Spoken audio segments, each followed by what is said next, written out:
Hej og velkommen alle sammen til Lyt Lige på Lunden. Det her det er tredje omgang Lyt Lige på Lunden i det her forår. Sommer. Det har faktisk været sommer alle gangene. Og jeg kan allerede tease nu for, at der kommer endnu mere Lyt Lige efter sommerferien i august og september. Og i dag har jeg den store glæde at byde velkommen til dig, Slalom. Hej. Måske kommer jeg til at kalde dig Laura resten af afsnittet. Det må du gerne. Ja, men kunstnernavn Slalom. Kunstnernavn Slalom. Kunstnernavn Slalom. Velkommen til. Tak.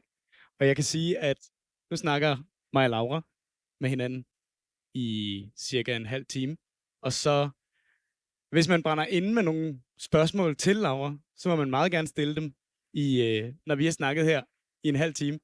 Og efter det, så har Laura lovet at spille et par numre sammen med Anton. Men det kommer vi meget mere ind på. Men det er planen for i dag, og for den næste lille time. Og så sker der en masse andet på Lunden, som I også skal være meget velkomne til at blive til. Men nu handler det om os. Nu handler det om mig. Om Laura. Velkommen til igen. Har du det Tak. Jeg har det godt. dejligt? Hvad render du og laver? Jeg er lige kommet hjem fra et højskoleophold, og så render jeg og laver en masse musik, og forbereder til at skulle spille på festivaler, og øver og gør det der, man nu gør, når man skal ud og spille festivaler. Og ja, du har lige været på højskoleophold, men du har også spillet på Spot, og du har været i gang med alt muligt imens. Med en karriere, som jeg har hørt, eller jeg har læst, at din musik bliver beskrevet som hiphop med kant. Så bliver det meget skrevet som kompromisløst. Og så nogen, der har lavet lidt en analogi over, at det er et klasselokale. Hiphop i et klasselokale, og den bliver taget videre. Vil du ikke fortælle, hvad Slalom er for noget? Et projekt, og hvad det er for noget musik? Jo, det startede som, at jeg plejede at være en sangskriver, sådan en, der sad med en guitar, og havde det ret føleren, også på engelsk og også på dansk. Og så ville jeg producere en lille smule, og så flyttede jeg til Roskilde, eller jeg flyttede i hvert fald skole til Roskilde. Og så mødte jeg mange af de der gutter, der sidder derovre. Og så rappede de, og lavede en masse af det musik, jeg lige var begyndt at lytte til og finde af sådan undergrunds hiphop. Så mødte jeg dem. Så hed de Vadcrew. Så hed de Vadcrew DJ Crew. Så lige pludselig så hed de Vadcrew DJ Crew, der også havde 9 rappere, der hoppede rundt på en scene. Og så begyndte vi langsomt at lave en masse forskellige tracks, og endte med at lave et album, som man kan få på vinyl nu, som er det største punkt, som jeg tror, vi nogensinde har sat.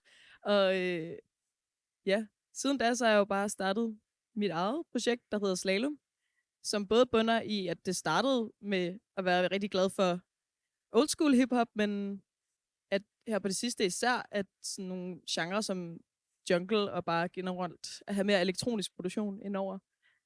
Noget mere moderne. Ja. Så. Og hvad? Du har udgivet en EP for et år siden. Det er nærmest på dagen. Om en uge. Jeg så det til den 27. Hvad er det i dag? Det er den 24. Eller det er den 24. Nej, det er 3 dage. Ja. Det skal jeg fejre. Okay. 3 dage, tak. Og så har du udgivet lige lidt før det et par singler. Og så har du udgivet 2 singler nu. Er det ikke rigtigt nok? Jo. Vil du ikke fortælle lidt om, hvad det er for noget musik? Endnu mere i dybden. Endnu mere i dybden, og lidt mere specifikt. Jamen,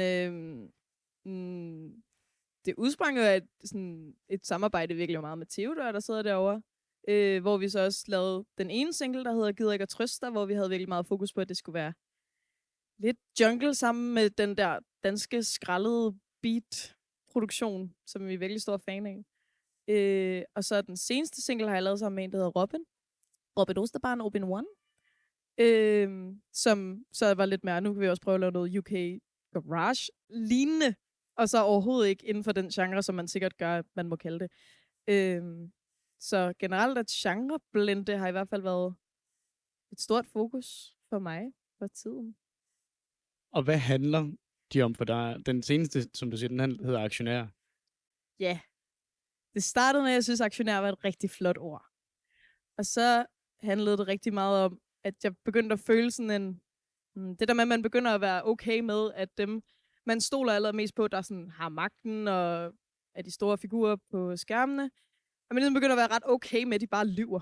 Og sådan, at misinformation er sådan bare rimelig the ground line. Det er bare sådan, det er nu, og vores fremtidige børn skal vokse op med, at sådan, folk lyver bare, og det skal man bare huske at være kritisk overfor. Og så tror jeg godt, jeg kan få sådan lidt en følelse af, at selvom jeg ikke kender dem, så er det sådan, så jeg følte, jeg kendte dig, og så føler jeg et form for sådan brud, når du lyver for mig, selvom du er en autoritet. Og så handlede den sgu bare om, at aktionærer og alle de danskerkære, de ved heller ikke, hvad de laver. Eller sådan. De render sgu også bare rundt, og så jeg kan lige så godt også. Giver det mening?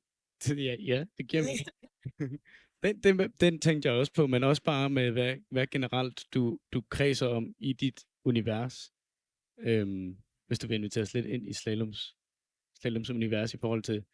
Der er også en, der hedder Gider ikke trøste dig. Der er også en Dubai Freestyle, som alligevel er noget andet. Og Fejlsang er meget personligt. Meget forskellige tre sange, føler jeg. Ja. Jamen, de handler alle sammen om det, som jeg lige for i den periode, jeg har skrevet den sang, har haft det ret afmagtsfølelsesagtigt over af struktur. Så Fejlsang handler for eksempel især om, at sådan, fuck, hvor er det træls, at jeg har valgt en lille branche, hvor man sådan hele tiden sammenligner sig selv, og egentlig aldrig rigtig føler, at man helt gør det godt nok.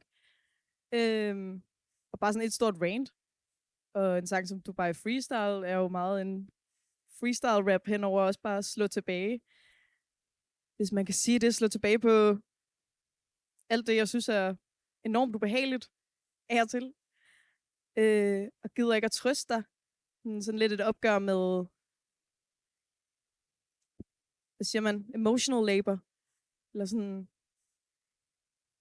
at man kan føle, at der simpelthen kommer sådan måden, at det fungerer på, at vi sådan altid lidt vender os til kvinder, for at finde det sårbare, og finde det, der kan trøste en, og den samtale, man virkelig har brug for at snakke med nogen om, som man 100% skal. Men den tendens, at det altid ender med, at det bliver til som girl mere, end det kunne være lige så godt din tætte homies, og det er overhovedet ikke, fordi det altid er sådan, men det var bare lige der var jeg enormt træt af at føle, at det var lidt en generel ting, at jeg har mødt folk i byen, som så på en eller anden måde hellere ville snakke med mig, og ryge mine cigaretter, eller jeg røg deres, og så snakke om, hvordan de ikke havde grædt i 8 år, eller sådan, og det er forfærdeligt, men det var bare så ærgerligt at føle sådan, men hvorfor mig? Hvorfor kan du ikke? Vi bliver nødt til at bruge de virkemidler, vi så lærer til ligesom at kunne snakke om det med alle. Ja, der er meget at sige. Der er meget, du må også sige meget. Det er derfor, vi sidder her, kan man sige. Jeg tænkte på, de andre gange, der har været lyttelige, der har jeg skrevet til kunstnerne, at vi snakker sammen, og så spiller du et strip-down set, og så er det ligesom det, konceptet er. Og da jeg skrev det til dig, så var du mega på, og det var celloer, og det var saxofon. Og det har du også tidligere gjort her i løbet af foråret, og det er faktisk foråret. Vinteren og foråret. Spillet 2 koncerter med Stryg. Og det er jo rimelig meget anderledes end hip-hop-scenen er lige nu. Vil du ikke sætte lidt ord på det? En modreaktion, eller i hvert fald en måde at udfordre genren på? Jo, jeg fik i hvert fald lige pludselig en besked, der sagde, hey, der er den her helt vildt dygtige komponist, Simon Buhl, der også har lavet for Aarhus Jazz Orkester, og en masse med Bambi, og en masse andre, som gerne vil lave en masse forskellige arrangementer af dine sange, der består af beats, og så lave det til et strygerkvartet i stedet for, og så skal I tage rundt og spille koncerter med 4 stryger og mig, der rapper. Og normalt, når jeg spiller koncert, så er der ligesom, det ved jeg ikke, der er meget, der foregår, så man kan ligesom danse med andre. De er så meget stille, de der stryger, når de spiller stryger, det er fair nok. Men det var ret sjovt at have sådan så meget plads til lyrikken, eller sådan, og høre folk faktisk sætte pris på, at hold kæft, for at kunne lyrikken bare få lov til at stå alene med nogle virkelig, virkelig smukke arrangementer, og så gør det lidt mindre hårdt, meget mindre hårdt. Ja, så skud ud til Maiken, Marie, Susanne og Martha. Skud ud til dem. Kæmpe skud.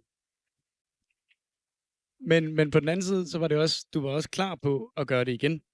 Så jeg ved ikke, om du har taget det til dig, det der med at skifte det lidt ud, eller var det fordi, det var nemt?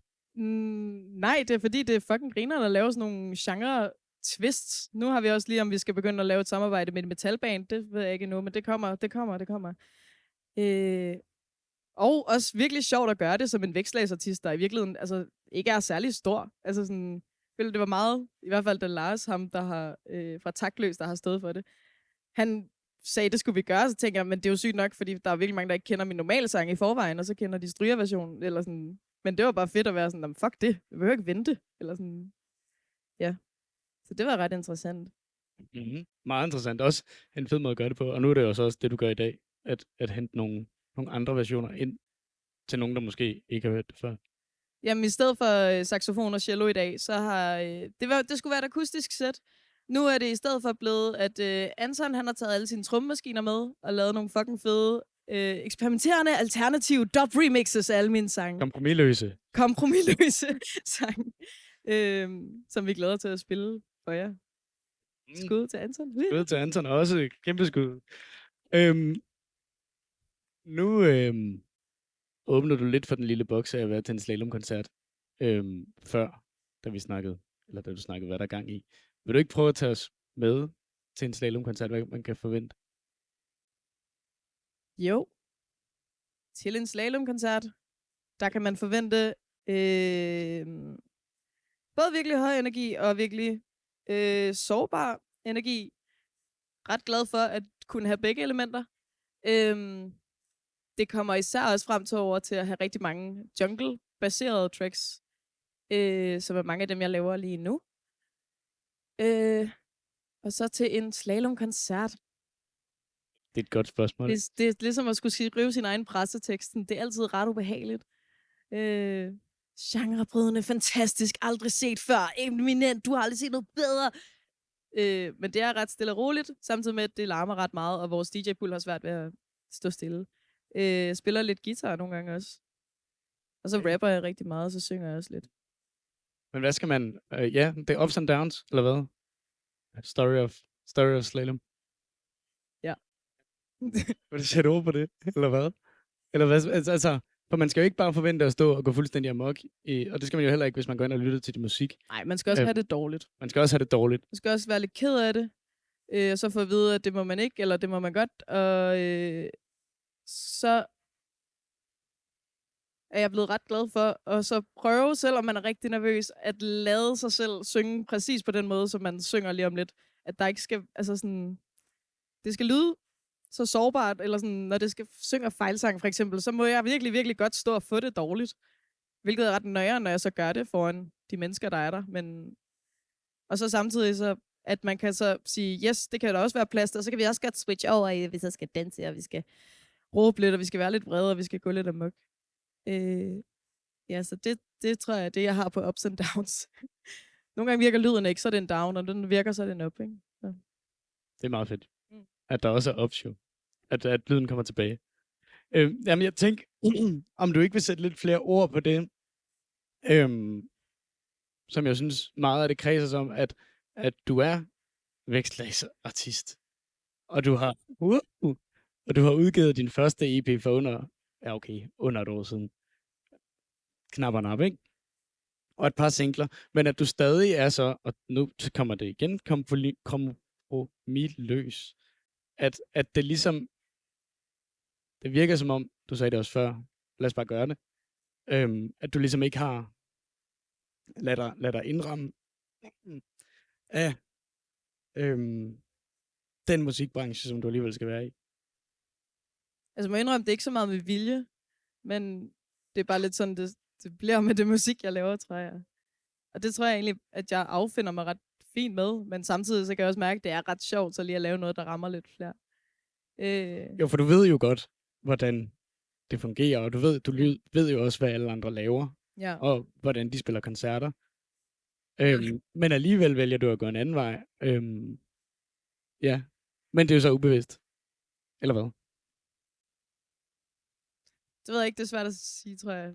Jeg tror bare, jeg er med på, at det, jeg laver, er det, jeg laver. Og så hvis der ikke er nogen andre, der laver det, så er det fedt. Hvis der er nogen andre, der laver det, så er det fedt. Men jeg bliver ved med at lave det. Fordi det er sjovt. Fordi jeg synes, det lyder godt. Så det tror jeg, mit svar til det. Det synes vi også. Eller det synes jeg også. Wow! Og så, nu har du spillet spot, og du har været på højskole. Og været lidt ude at spille nogle strygerkoncerter. Og nu er du blevet booket til et par festivaler hen over sommeren. Vil du ikke fortælle, hvad der skal ske i slalomprojektet fremover? Jamen, vi skal i hvert fald spille en masse koncerter her hen over sommeren. Der kommer til at komme noget mere musik ud. Der kommer til at være de her festivaler, som er noget større end det, jeg har spillet før, tror jeg. Så det er også meget det, der fylder det, jeg øver op til. Men jeg har ikke lyst til at sige helt, fordi det er ikke helt på Det behøver plads. du heller ikke. Det er, Men så måske mere, hvad du har lyst til, der skal ske. Uden at det skal tease for noget, men måske mere, hvad du drømmer om i princippet. Jeg drømmer om at lave noget musik, der er endnu mere influenceret af andre genrer. Altså prøve at dykke lidt ned i, hvad dansk og jungle kan, og dansk rap kan få lov til at være i form af sådan lidt mere melodisk. Og få lov til at gøre det meget mindre hårdt hiphop, og så samtidig gøre det ind i en måske, altså så er jeg mega inspireret af ret sådan mange UK-artister, og sådan, at for eksempel Nia Archives er virkelig sådan, hende kommer ikke tilbage fra Pink Panthers, og jeg er virkelig også blevet fan af lige pludselig, det var jeg lidt chokeret over. Sådan. Men så sådan noget ret elektronisk, som sådan, altså sådan Coreless, og sådan noget som Floating Points, og sådan, altså sådan rigtig elektronisk, sådan badass synth-leg, synes jeg lyder virkelig spændende at lave sammen med noget lidt mere poppet, og så smide noget rap oveni. Det vil jeg gerne. Det synes det lyder jeg også mega fedt. Ja. Ja. Ja. Og hvis vi så sidder her om et år, og jeg lige har fået lov til at lave Lyt lige på Lunden igen om et år, og har inviteret Slalom ind igen, fordi hvorfor ikke? Hvad håber du så, der lige er sket? Håber. Uden at du skal afsløre noget, der måske er på tegnebrættet. Eller, hvad skal der til at ske? Jeg håber da bare, det bliver større. Jeg håber da bare, det bliver noget fedt musik, som I andre har lyst til at lytte til. Og så håber jeg får lov til at spille nogle endnu større scener. Jeg tror bare, jeg har lyst til at se, hvor langt det kan komme. Jeg tror, jeg tager det meget en ting ad gangen. Så det er også, jeg kan virkelig godt lide at drømme stort, men jeg kan virkelig godt lide at drømme det, jeg lige kan lave nu. Og så tager vi lige den bjergtop, og så gør vi lige den næste bagefter. Og så er der faktisk ikke så meget stress, fordi det deroppe, det behøver jeg slet ikke tænke på, jeg skal lige. Ja. Så jeg håber, det der er sket, er, at der er kommet noget virkelig fed musik ud, som jeg selv er ret fan af, det vi skal lave. Blandt andet det næste nummer, vi skal udgive, som mig og Anton også skal spille en remix af. Så I får lov til kun at høre remixet. Det var meget sjovt. Ja. Yeah. Mega fedt. Jeg tænker faktisk allerede, hvis der er nogen, der har nogle spørgsmål til Laura, om der er, altså så kan I godt begynde at markere. Så skal man bare tænke rigtig hårdt. Simon. Den hvide, manden i den hvide trøje. Hej Simon.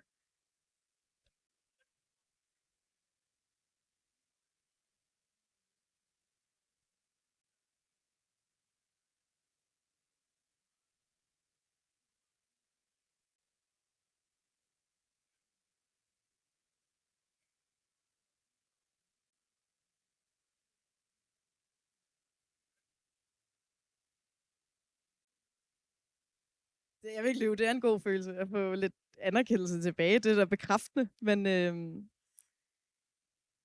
jo, det betyder det, at jeg begynder at tænke over, at det også er fedt at få et fællesskab med. Altså, man vil jo gerne. Altså, en ting er at lave meget, meget niche ting, som man selv synes er virkelig, virkelig fedt. Men jeg tror, min drøm vil være at kombinere det nok med noget poppet pop i forskellige genrer, til at det også kan få nye lyttere med. Og så kan jeg have de andre numre, som er lidt outskirt. Det ved jeg ikke engang, om det er, men det føler jeg, det er, når folk snakker om det. Så det er det jo. Så det påvirker mig faktisk helt klart, men jeg synes egentlig, det påvirker mig på en meget god måde, for jeg tror, jeg lærer noget. Jeg tror, jeg lærer ret meget om, hvilket format, der egentlig fanger folk. Og det er egentlig også ret fedt at lære. Fordi det kan jeg jo så finde ud af, om jeg ender med at gøre, men jeg tror ikke, jeg føler, at jeg går rigtig på kompromis med det, jeg faktisk vil. Ja. Yeah. Det var et meget godt spørgsmål. Tak for det, Simon. Skud til dig. Klap for dig. Er der andre, der har noget, de vil sige? Low claps. Det er meget sødt. Nej, derovre.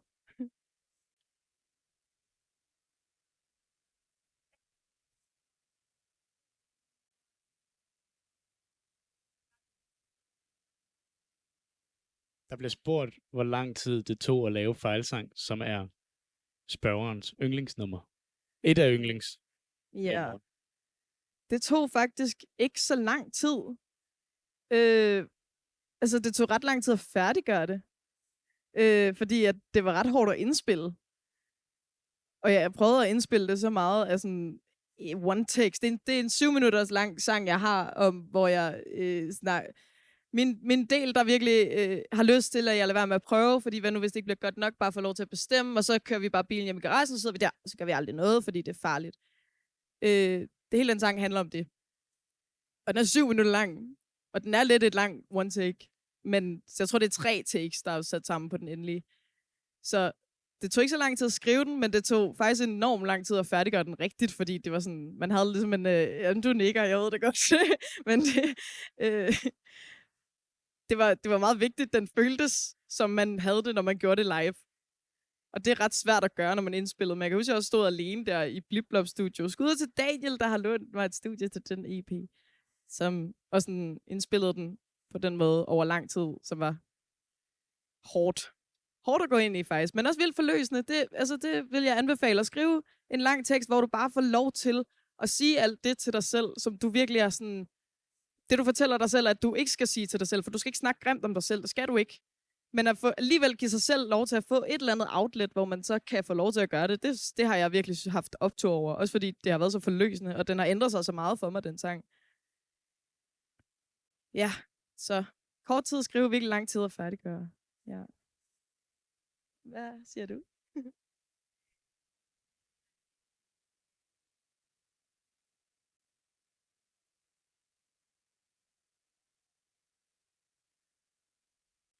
Det har jeg det fedt med.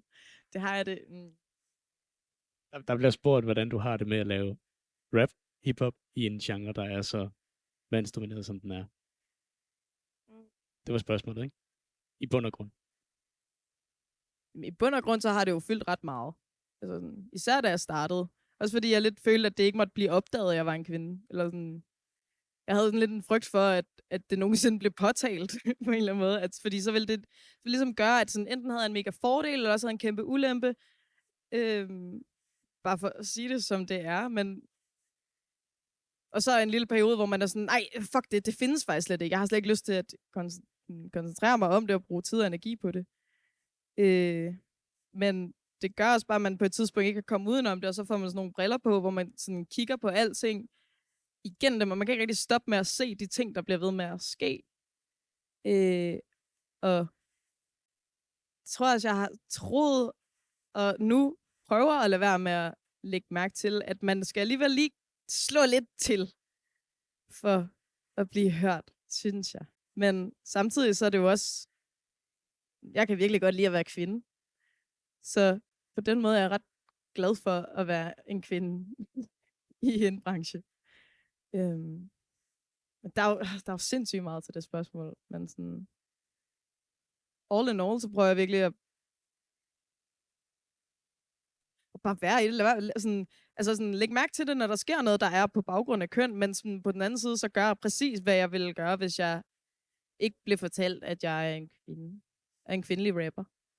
Men er det ikke på en måde, altså jeg forestiller mig, det der med at få, hun er en kvindelig rapper, det siger man jo aldrig den anden vej.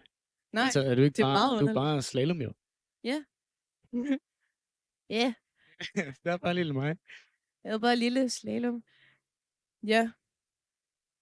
Men det tog mig også lige lidt tid at skulle lære, at det var faktisk noget, man godt måtte påtale. Så det ved jeg ikke. Til andre kvindelige musikere. Sådan, det er også det, der er så sjovt ved det, at sådan, alle, der er en kvindelig musiker, ved det. Eller sådan, alle kan det sprog, de ved alt om det, de har lagt mærke til det milliard gange, de ved også, hvordan man skal undgå at snakke om, de ved også, hvornår man skal... Altså sådan, det er også en bomber at bringe op hele tiden. Og det har man jo heller ikke lyst til. Jeg har heller ikke lyst til at være altså, den dårlige stemning. Men fuck, hvor er det også fedt at være den dårlige stemning, fordi... Eller noget, der er så fedt ved at udgive musik, der handler om det blandt andet, det er, at der så kommer en respons fra nogle piger og unge kvinder, og kvinder generelt, der bare kommer og siger, fuck, hvor fedt! Jeg kunne totalt relatere! Det har jeg aldrig hørt i en sang. Eller det har de måske ikke på dansk, måske også på dansk. Ja, Så jeg har det som det er. Altså, jeg bliver ved med at finde nye ting i det. Med alle de der bølger. Ja. Godt spørgsmål. Det er, som det er, kunne du have sagt. Er der flere? Sindssygt reflekteret svar. Ja, Selv tak. Der var en hånd herovre før, men jeg ved ikke, om den er nede igen.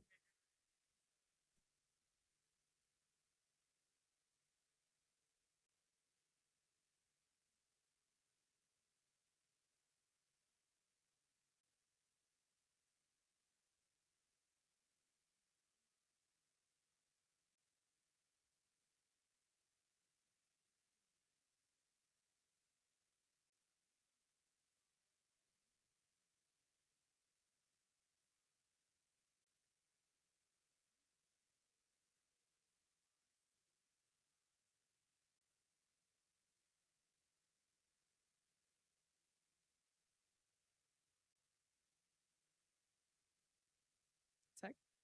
Jeg er virkelig glad for at høre, at du har kunne bruge det til noget. Det gør mig virkelig glad. Tak. Det er også virkelig, virkelig et godt nummer. Woo!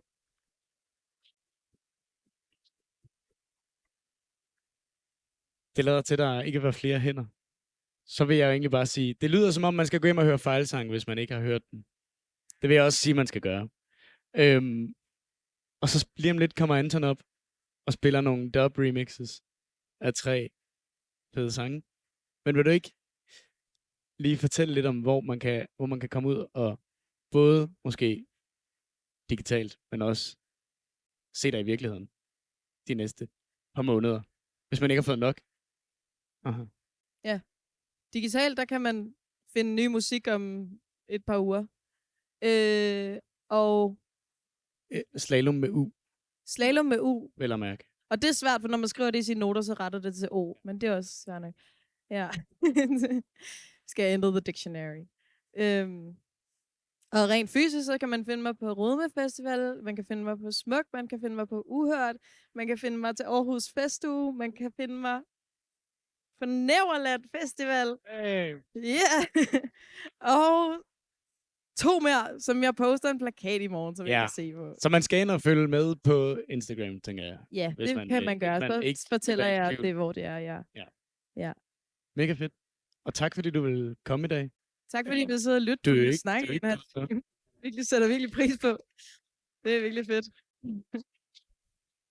Og så, som sagt, så kommer Anton op og spiller nogle sange. Og så var det sidste gang, lyt lige inden sommerferien, hvis man holder sommerferie på Lund. Det gør man jo faktisk ikke. Men vi kommer tilbage bagefter. I slutningen af august og i september. Tillykke med sommerferien. Tak. Jeg skal på festivaler. Jamen, det skal vi alle sammen. Og så hedder vi, eller ja, det I har lyttet til Lyt Lige, og det er på Instagram er det Lyt Lige i 1 ord, og så er det en underscore bagefter. Der skal vi nok fortælle jer, hvornår I skal komme tilbage. Og ellers så kommer det ud på video og på podcast, hvor end I lytter til det, eller ser det hen. Men nu skal I give en hånd til Slalom endnu en gang.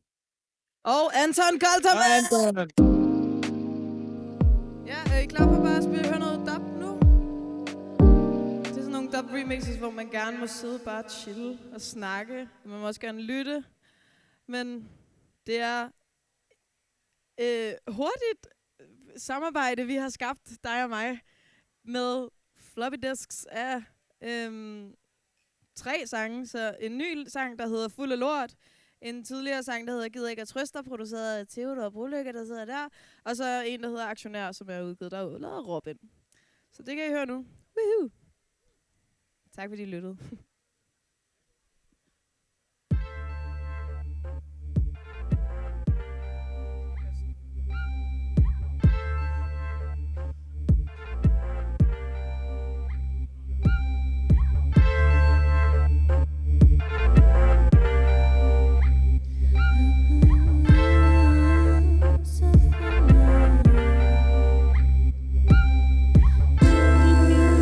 So full of love.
mange mål. Det kom så pis på den, de alligevel pisser på. Det tilsvarende til en underskål. Prøver virkelig at finde et punkt at vende på. Du rapper altid på den samme måde. Kan kun tage pis på den, de alligevel pisser på. Du tilsvarende til en underskål. Tilsvarende til en potteskjuler. Pismyrer i forklædning som en myre sluger. Du bedst af vist af kvinde, der googler under bord. Tænker tanken før du selv har den. Se mig kaste lort. Du smiger udenom, du tror du giver mig alt hvad jeg behøver. Du smiger udenom, du tror du giver mig alt hvad jeg behøver. Du giver mig alt, hvad jeg behøver. Du smiger udenom. Du tror, du giver mig alt, hvad jeg behøver. Så fuld af lort.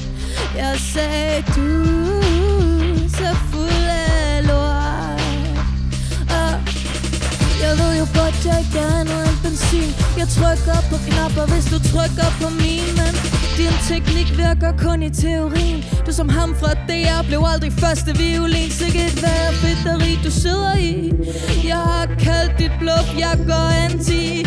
Lover mig at du vil hjælpe mig af med alting. Indtil den dag jeg sidder dybt afhængig af det grimme ansigt. Så hop, hop, hop, hop ned fra den stol. Ikke mit overhoved, fordi du snakker over mit hoved. Fucking hop, hop, hop, hop ned fra pedestal. Den er for du ligger i minimal. Så hop, hop, hop, hop ned fra den stol. Du er ikke mit overhoved, fordi du snakker over mit hoved. Fucking hop, hop, hop, hop ned fra pedestal. Den er for du ligger i minimal. Jeg sagde så fuld af lort. Jeg sagde så fuld af lort. Jeg sagde så fuld af lort.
shit her flytter. Du er ikke entitled til min tid. Jeg tror du snylder. Løftet par når du sover. Intet du kan sige, nu kan jeg ryste mig. Vi gider ikke at trøste.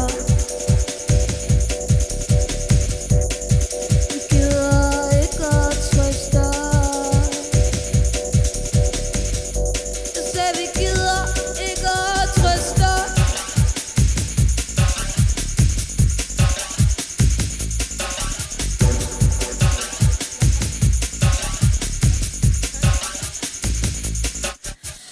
Terapi-session starter. Jeg har først lige tændt cigaretten, hørt dit ego gennem lommen. Jeg ser spurten, tror jeg tager den. Vi gider ikke gå play på den, snak med de venner.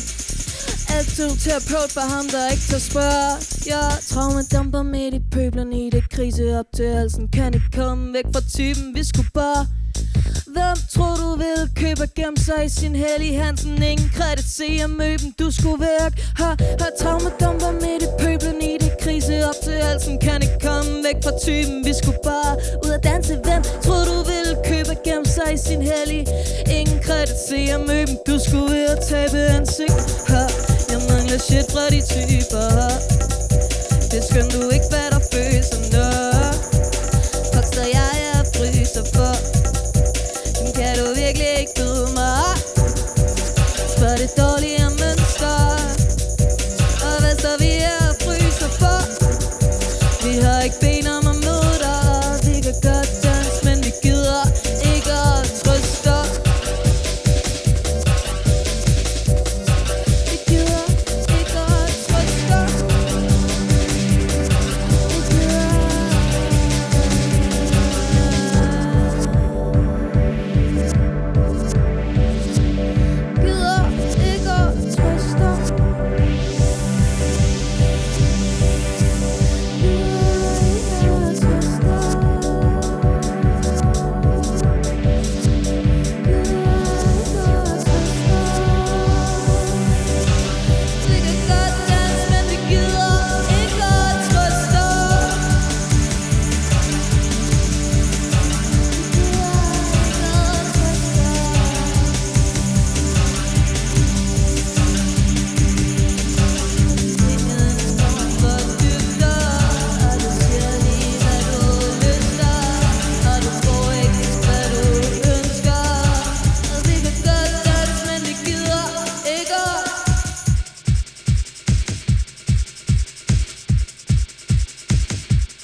Så godt at være prøve at høre, hvad han laver, altså.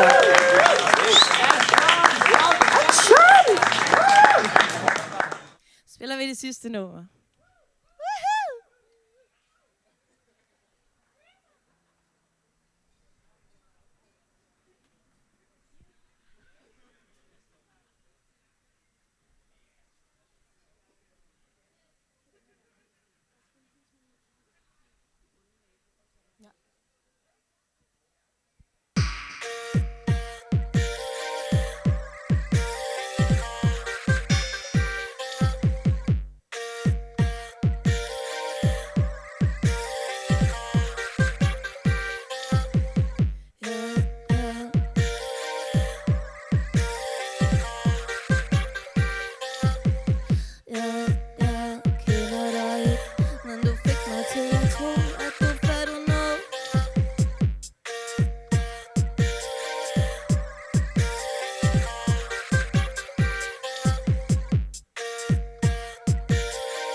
Med den telefonbil, så kan bare date hende, bliver så kan pige, når du snakker fra din net til en ekstra ingredient. Telefonglitch, hun er big time feminin, det kan vi ikke have.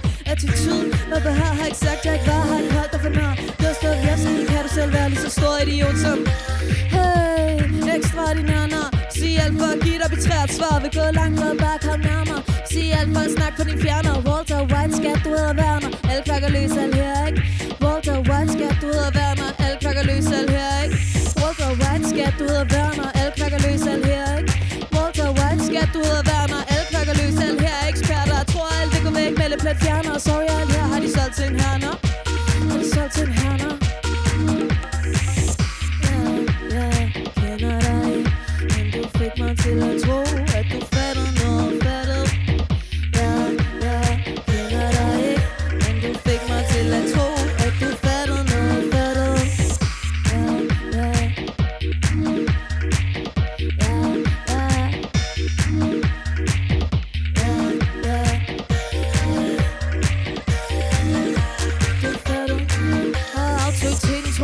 Magten består, skaldet imens han står ild i hans hår. Helt fuck på de grænser, de roser du får med et smæk bag i. Se hvor godt han står, mere usympatisk version af sin far. Og tid er det sidste du har. Stor rød knap, hold fingrene fra. Konsekvens beregner som et barn. Jeg kan ikke kende noget mere.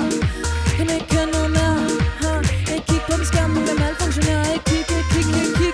Ikke kig på den skærm, du bliver malfunktionær. Ikke kig på den skærm, du bliver malfunktionær. Ikke kig.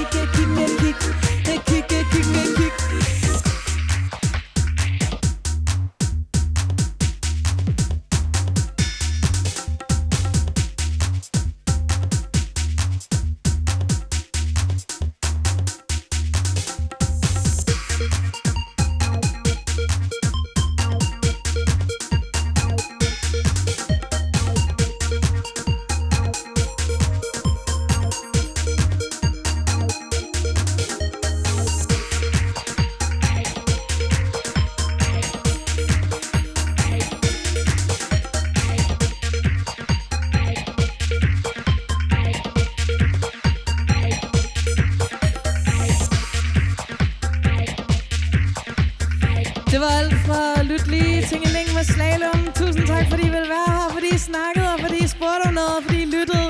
Og giv den lige igen op for Anton Goldermann, mine damer og herrer, han er så dygtig. Og tak til Malte, skud til Malte.